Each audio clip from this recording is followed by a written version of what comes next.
may be hard to imagine looking around this quay today that this was once the centre of one of Britain's most important herring ports. At its peak, almost 1,000 boats would have navigated these waters, delivering millions of tons of herring to eager buyers. Amongst the fishermen, costers, custom inspectors and fisher girls would have been the basket makers. They would have produced and repaired hundreds of baskets over the course of a season. One of the baskets was called the swill, unique to Great Yarmouth. My late father, Frank Philpott, was one of those basket makers, and he was, in fact, the last surviving swill maker. Some of the baskets, even though they were made over 50 years ago, can still be found at the Time and Tide Museum. The swill baskets were used by the Yarmouth fishermen to carry herring from the boats. The quay is surrounded by narrow alleyways called rows, and the basket's unique shape and size allowed two people, if each carrying one, to pass the other without restriction.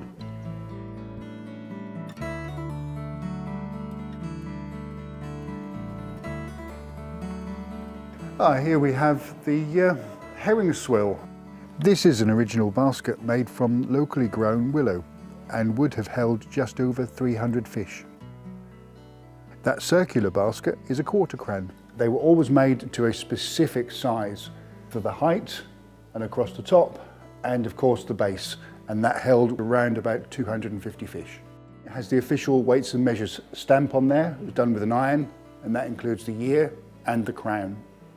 Well, my father, he started way back in 1951 working for Stanley Birds, the then big basket maker in Great Yarmouth.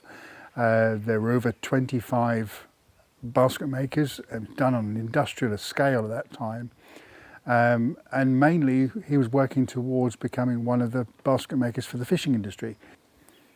He actually started his career making sausage hampers, tiny little things, and he hated them, and he'd done nothing but them for 3 years. That was his apprenticeship into the world of basket making. It was an absolutely dreadful place to work. Rats running everywhere, and it was cold, it was wet. It was hard work. He'd done long hours. I remember my father very regularly going out at 5 in the morning, not getting back till about 7 in the evening, and doing that 6 days a week. All the basket makers were on piecework, so you got paid by the item.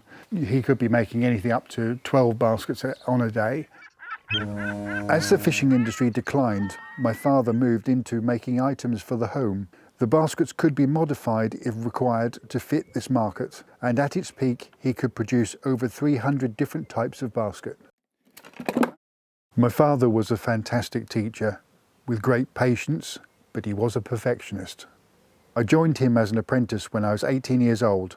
The apprenticeship lasted for around about 5 years. I would begin with round work, making simple items like waste paper baskets. As your skills develop, you move on to square, rectangular and oval shapes. It's these that really test your abilities and patience. There you go, one completed basket. I see my work as being something that will be there for a lifetime, something well made with good material, and you'll never have to get another one.